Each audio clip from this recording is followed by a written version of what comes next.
Welcome to all of you all. And today we have another interesting live conversation with October beginning and Opal being the birthstone of October. It's my pleasure to have Renata from Sydney and John all the way from the Mind. They together will be talking to us about the most exclusive gemstone, which is also known as the national gemstone of Australia, all about Australian opals. So just to brief you guys a bit, Renata, she's a creative director, and John is a person who sources all these exclusive opals from the mines in Australia. Thank you. Thank you for having us. It's our pleasure. So John, my first question is to you. Talk to us about the journey of Opal Minded and how did you know about your passion towards these rare gemstones? Well, I should say that my story really starts with my father arriving just after the Second World War. He was from Poland, and he was in the Polish Army under British command. And he had aspirations to come to Australia. He wanted to follow his dreams. He was motivated by explorers like Strzelecki, etc. And that's really where the story starts. My story starts probably about when I was 7 years old, when I started actually sort of part-time between school mining with my father. I know it seems a bit young, but that's pretty much, I've been involved since I was 7. I'm now 58, so that gives me 51 years of experience in some ways. And Opal Minded really came to fruition because I didn't really get on well with my father. That's how it started, really. And I just discovered that I had some sort of talent towards it, and it was just something that I thought I'd just do. Still finding my journey in life, but it ended up being, well, this is my journey of life. Wow. And we've been open for 32 years now. I believe it was all destined. You were destined to eventually join your father's company and taking forward the entire legacy. Yeah. But I really went on my own quite early. Okay, so nice. I was with my father, but then I went on my own early. But at almost his end of his life, we got together again, which I thought was great. And especially because I purchased this mine some 20 years ago, and he was involved in it for a short period. Then, unfortunately, he died. So that he's super proud of you right now. I hope so. Yes. And how about you? Let's hear your side of story and your passion towards Australian opal. Myself? No, that's for Renata. My husband is a great talker. I love listening to him. That's why I fell in love with him. So Nice. this was quite a while ago, and at the time when he told me that he was into opals, I thought, oh goodness, really? What about pearls or diamonds or something? Give me something more interesting. Then, probably 2 years into seeing one, so I didn't take any interest in what he was doing. I was an academic. I was lecturing in media, and I just finished my PhD. And then John's friend brought a parcel of beautiful opal to show to us, and that was it. They were just magical. And the rest is history. I couldn't really do anything else. So it's completely destiny, right? Destiny had him join his father's business and destiny got both of you all together. Yes, and John's passion, John's excitement about opals and the way he sees opals, which is a little bit different to most people in the industry, is absolutely contagious. So I guess sooner or later I had to fall into it. Talking about Australian opals, John, take us through the mines that are owned by Opal Minded, and we would love to hear all about the Australian mines and your work behind the mines. Well, as probably most people have at some stage seen some videos or films about opal-bearing areas like Coober Pedy, Lightning Ridge, we're a little bit different. We're in a district. We're in a place called Junda. Our mine is called Opalville, and it's in a shire council of approximately the size, a little bit less than the size of Ireland, with a population of 400 people.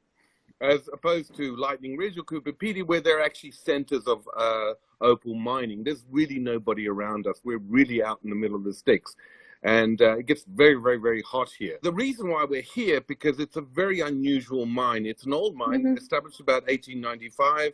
And we are still going through some of the old diggings.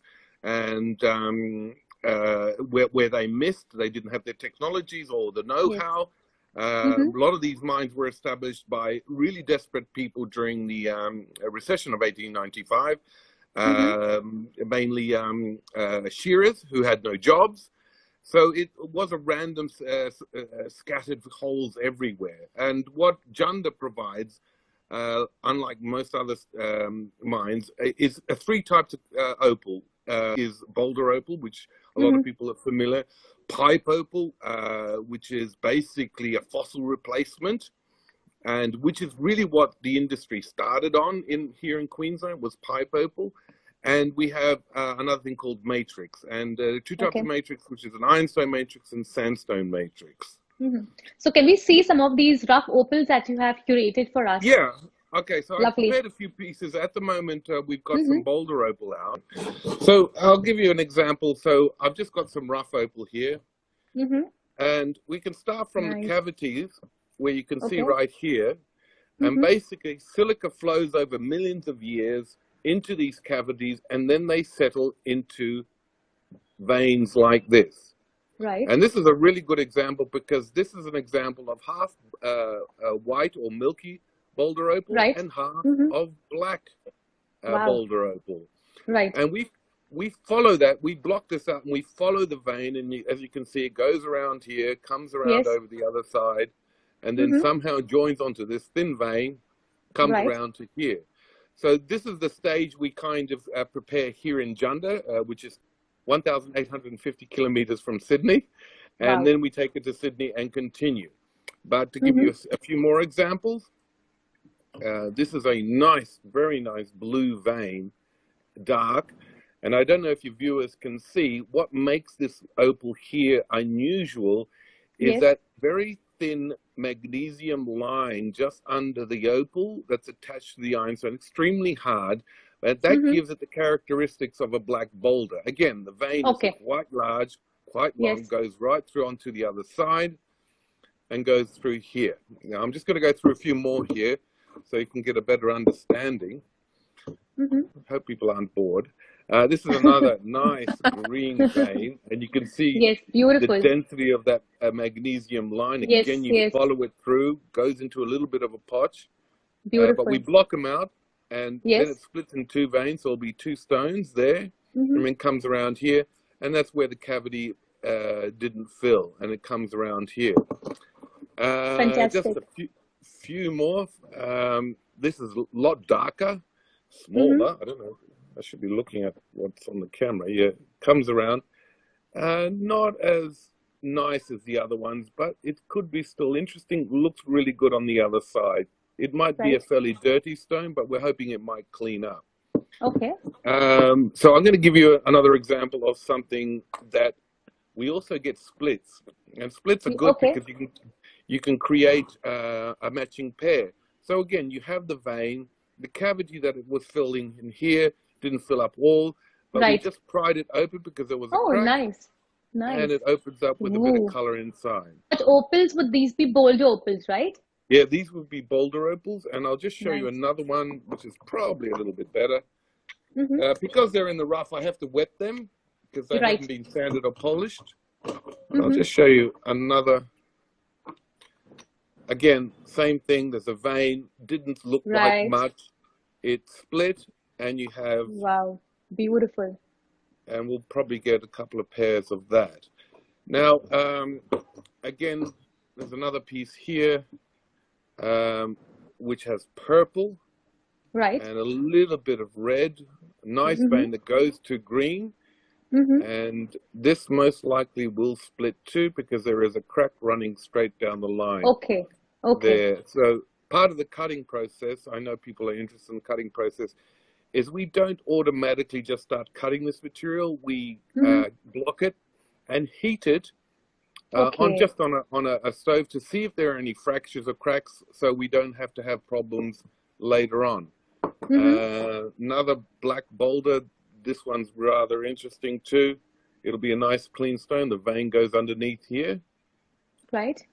And to give you an idea of what happens when you get a piece like this one here and start exposing it, which we did on this one, this is the result. It's a large stone. It's mix of black and milky white there. You can see some of the, it's rather thick. We Right. haven't totally cleaned out some of the spots in it because we're fairly limited with the type of specialty tools that we have here. And I have more patience in Sydney than I have here. Sometimes I just want to see what the hell we've got because it's hard. Interesting. It's sometimes fairly difficult. But when you get opal Beautiful. coming out of the ground, unlike many other gemstones, you generally know what you have. So when that stone gets exposed the first time in 250 million years, that's the best time to see it. We generally knew what we got on this one, but it's nice to see Beautiful. it exposed. Yes. It'll most Right. likely be several stones, but we'll leave that Several decision to stones. Sydney. So you Yeah. mean to say that once you source all the rough opals at the mine, these rough stones go to Sydney, and that's where the cutting and the polishing takes place, is it? Yes. Yeah. Yeah. Okay. So now Yeah. can you please highlight a bit about the cutting and polishing of the semi-precious gemstones, please? Yeah. Okay. So most stones, as we probably know, especially in the colored stone, they have specific dimensions, specific cuts, especially with Yes. faceting. A lot of the opal is free-formed because Okay. the opal is really telling you what to do. You can't control the opal. The opal will control you. There Lovely. are some people that possibly cut to size or cut to weight, which is not necessarily good also. But it's a very organic thing, and you have to make that decision as you're cutting. You don't know what the end result will be because even if you cut, there are flaws in the Yes. stone, like all stones. And when you've cut it, you have to then again, what we do is heat it up and just have a look at for a couple of weeks to see that did we do a very, very good job. Oh, The cutting interesting. the cutting techniques we use is basically the traditional type of cutting, other than we don't no longer use what do you call them, silicon carbide wheels. We use diamond wheels for grinding. Okay. But Nice. for polishing, we definitely still use sandpaper. We don't use Okay. resin coated diamond wheels. Right. We just find that the quality of the finish is better, and it's more traditional methods. It's not necessarily, the easiest. By far, it's not the easiest, but we get better results that way. So again, you go through your grids, your diamonds.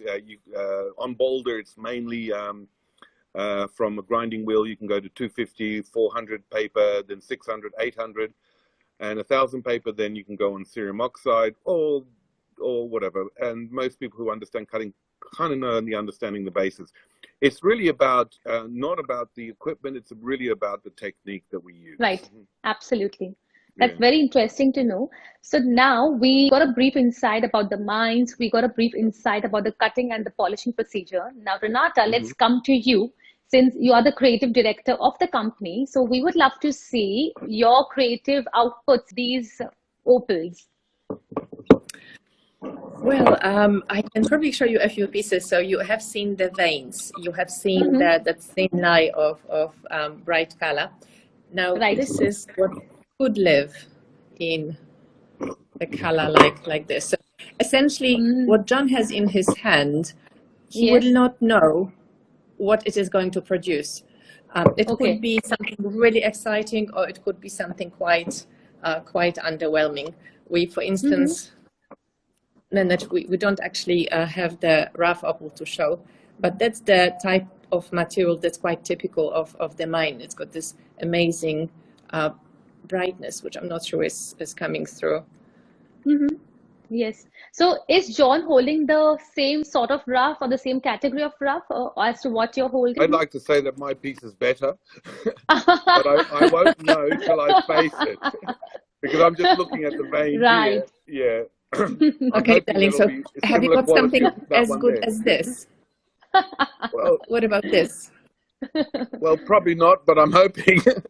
That's a very interesting piece. It's quite exquisite. I keep thinking about Van Gogh's painting when I look at it. It's that's incredibly rare color play. Another piece of boulder opal. So that's again something that you wouldn't have a clue while looking at the stone that John is holding, that would be just a very, very, very thin line of something quite pretty. And underneath that rock, that brown rock, right inside the Yes. rock, there could be something as exquisite Wow. as this. Fantastic. And we won't know until John opens that rock. Opens We them. won't know until the very end, actually, of Beautiful. polishing. If Love I the could whole just, play of color. Yes, John? if I could just say something, which I forgot to say, what people may not realize, and we're not specifically talking about white opal from Cooper PD because it behaves a little bit different, but boulder opal has this, and black opal from Lightning Ridge also behaves this way, Right. that you really don't know till you're finished. Because if Right. it looks great on one side, in other words, the way we've cut it this way, it may not face. Or the opposite, it looks terrible on the side, you face Whoa. it and it is absolutely wonderful. That's what makes this gemstone a really unique stone. You just don't know. Wow. It's like a Interesting. relationship. You just Yes. get to throw yourself in and see what happens. All right. So what are you holding now, Renata, in your hand? Holding a miracle of nature. So this is something that would give nightmares to any opal cutter. Just have a look at the Wow. surface of the stone. Yes. Quality is absolutely outstanding. I don't know whether it carries through the camera. But to cut, to polish the stone of Yes. that uneven nature, that takes skill. Fantastic. I have a question that was this rough itself very uneven? That's how the output and the polish happens to be uneven, or it was a mastermind of the cutter and his vision to have something uneven? John, sorry. You go ahead. You want me to? Okay, that's called undulation. Basically, it's like the actual stone is rather undulated inside. Okay, And I'm trying to got find it. an example here. Well, probably this one is probably close. The vein isn't actually 100% even. So what you're doing is you're just following the opal and gradually taking off the excess material till you have the final stone. It adds huge character. You know you cannot fake this. You know, Right. this is totally natural the way it was formed. So we'd like to cut the stone to what the stone is telling us. Angulated could be straight. I find angulating stones rather interesting, rather Oh, look unusual. at that.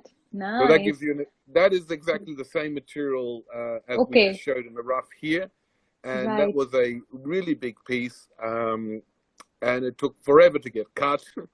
And you Wow. can see the undulation, and that's why Yes. we use sort of traditional techniques, more like a carver, using a small sandpaper bits and all sorts of tools that Right. we generally make ourselves. We make some of our tools ourselves, especially the sort of sanding type of tools, where we can still use silicon carbide mixed with certain resins and stuff like that that we can use, that we just Beautiful. don't find the bought stuff Wow. or the stuff off the shelf good enough. Mhm. But that is also part of tradition. And I'm not saying that anything out there is not probably better, probably is, but we traditionally have been doing that. It works for us, and that's how we stuck to it. Renata, if you could please get the ring back. That was a gorgeous ring that you were holding. We would love to know more about your inspiration and your creativity behind this beautiful piece. It's something so simple, but yet look at that opal. It's so powerful. It's a ring called Life's Garden. So essentially we have a huge mass of water. That's what I saw it, an Beautiful. ocean. And then we have the beautiful flowers of life around it, surrounding it. I'm not sure whether the picture is clear, but It's you absolutely clear, probably yes. you get the impression of the brightness of the gemstone. We can also have red.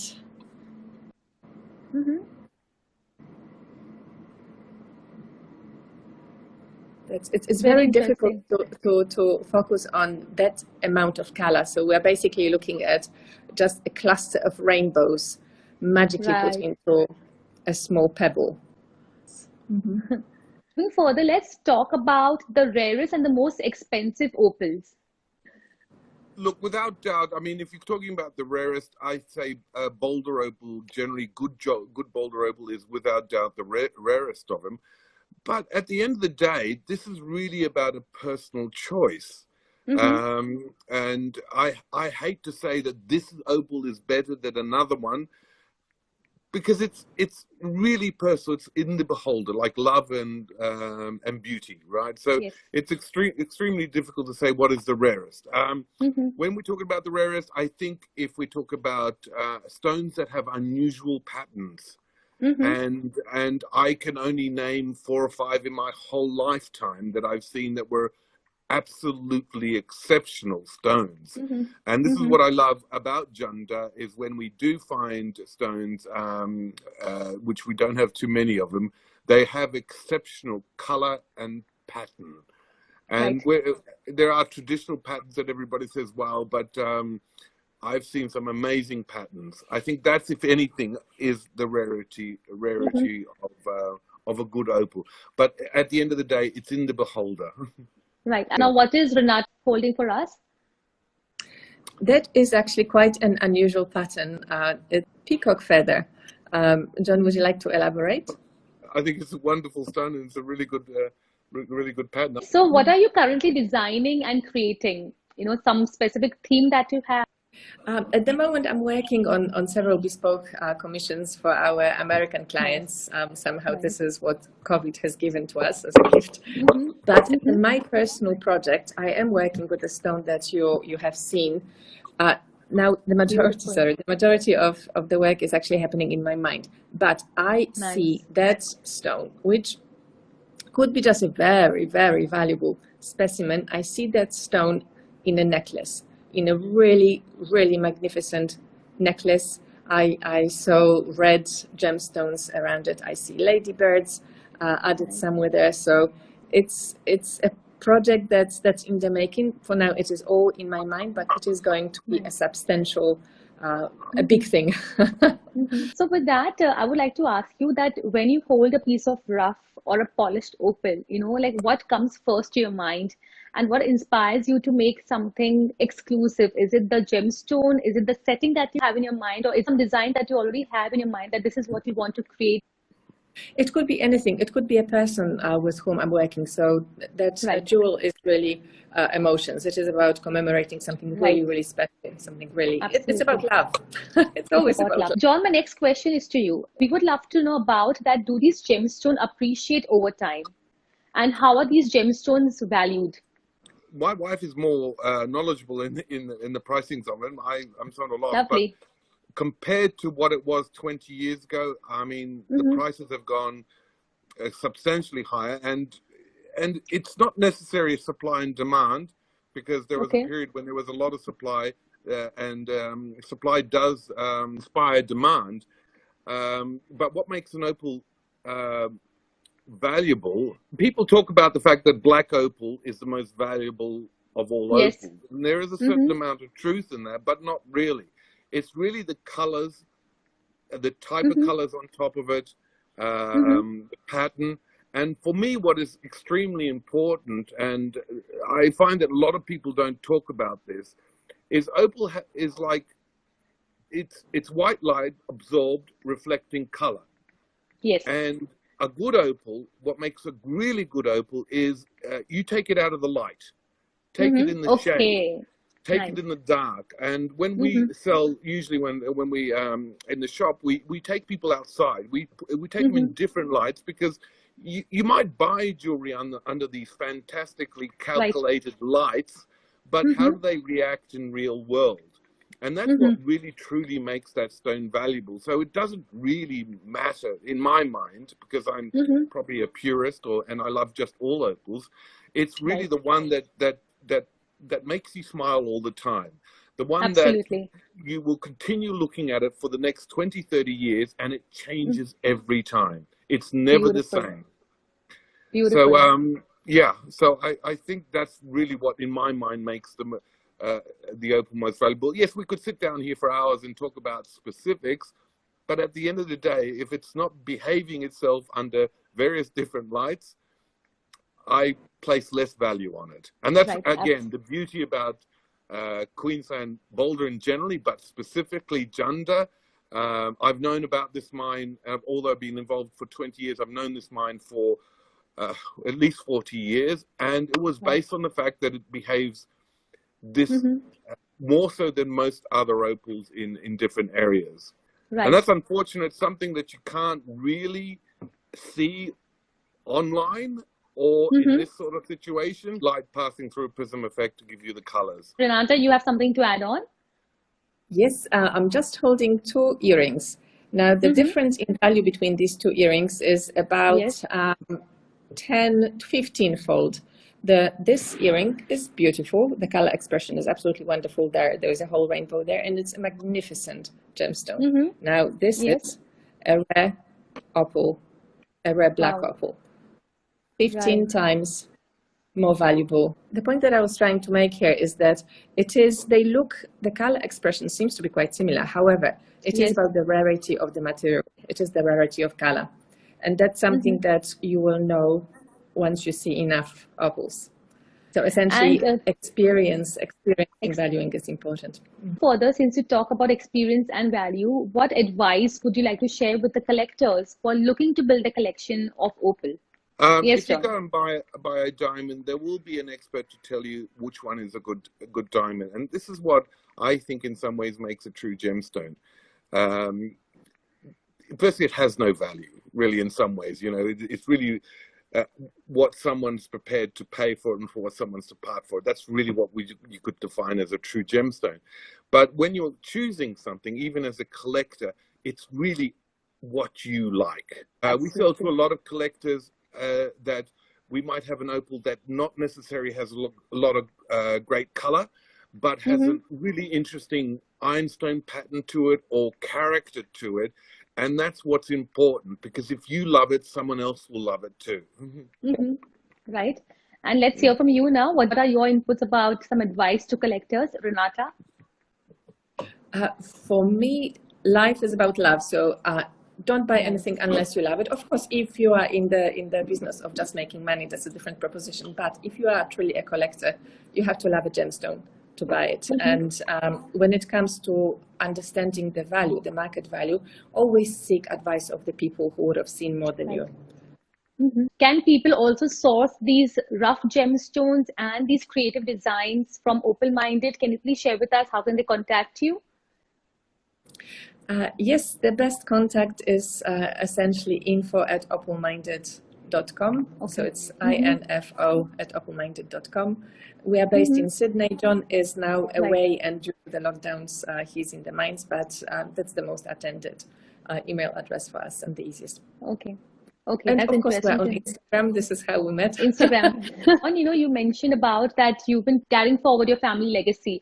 So the success of the firm depends upon its work principles, its work ethics. So let's hear about the values of Opal Minded company. I mean, there has been a lot of talk about sustainability, especially in the last few years. And I kind of look at it and think, well, this is kind of ethos we've had since the beginning, especially when we're coming to mining. Opal mining is not like any other commodity mining or even any other gemstone mining, because it is so fickle. It is where it is. There's no specific place that it is going to be, and it's constant. There are variables that you can look at and minimize your risk. So when it comes to mining, we're probably one of the few that really take the idea of the least amount of disturbed ground as possible, using technologies like drilling and ground penetrating radar, which is something that we just recently got into, which has minimized disturbance greatly. And also the fact that you're using less fossil fuels. We pride ourselves in the sense that we have a very sustainable camp. It's made out of pretty much totally out of recycled materials that we found around everywhere, and it's still extremely well functioned. And we base all our energy needs on solar. Australia's got a lot of sun, so we've utilized that. And I think most important thing is what happens to the mine in the future. And even if you add the idea of sustainability, because we are surgically mining, someone can come there and mine in the future if they wanted to, because we've missed some of the smaller pockets. And as technology improves, I also believe that in some ways that opal is constantly being formed. So maybe in 250 million years, they can go back to where we mined, but that's probably taking it a little bit far. But at the end of the day, we live in a very fragile world, and out here in the Australian bush, it is rather fragile. We don't have a great diversity as many other places, so we have to protect it, and we rehab the area, and we've been getting great results, and the area is better than it was before. So our basically intention is to leave the place the way we found it, or better. We seem to be fulfilling that, although it's not. Sometimes is very difficult, especially because we have sparse raining seasons, and we have to collect seeds at a specific time, and make sure that it gets there, doesn't get blown away or gets caught. Even the way we contour things. And the return of the fauna and flora is amazing to watch. Renata, my next question is to you. Would you like to take us through some maintenance tips about Australian opals? Essentially, Australian opals do not require any particular cleaning regime. So that's a little bit of a surprise. Australian opals are sedimentary, so they are quite, once they get out of the ground, we have them said, they would have suffered enough to be quite withstanding, even though their hardness doesn't seem to be high. There is nothing special that one has to do with opals. Problems could start if one has composite stones and you would not know about that. So this is when if someone is wearing an opal doublet or triplet as a ring, or even as other piece of jewelry, it might happen, it is possible that water could damage them. So, but when it comes to solid Australian precious gemstone, there is no special care. There's nothing that would destroy them. An opal ring for a long time, it might require repolishing. So friends, in case if you have any questions, please feel free to share. And Renata, how does it feel to be in the business and to be handling the whole creativity aspect with your husband? Oh, it's fantastic. John is full of ideas. I have my ideas, so it's often we have creative ideas battles, which is great. It's a very different. I was convinced that I was going to be a writer when I was a child, so that was my dream destination in terms of life. So it was quite a surprise that the river of life took me in this direction, and this is really owing to John. If I had not met him, I would have not been exposed to this marvelous gemstone. Lastly, John, any piece of advice that's been very close to you and that you would like to share with our audience? It's like when you're talking about the passion in this business, I mean, it's every day is a learning thing. You think that you can only learn so much, but what I find passionate about it is that I try to get better at it every day, whether it's with mining, understanding the ground. And I think that's the key of life. I think just whatever you do, try to be really good at it. And I think that's what we are trying to do. I know that's why I love my wife, because she just constantly wants to get better at what she wants to do. And I think that's why we complement each other in that way. So, I want to be here for a long time and make sure that I become the best miner that there was ever existed. Whether I'll get there, of course I you don't will. know. Some people think I am already, but I don't think so. I could do a hell of a lot better, because it's still a needle in a haystack. I'm trying to get really good at finding that needle in the haystack. So I think, that's what opal mining does, because it's not like any other mining. You have to become a hunter. So with that, it's time to wrap up our conversation. So thank you, John, and thank you, Renata. It's been a pleasure to get all the insights about Australian opal.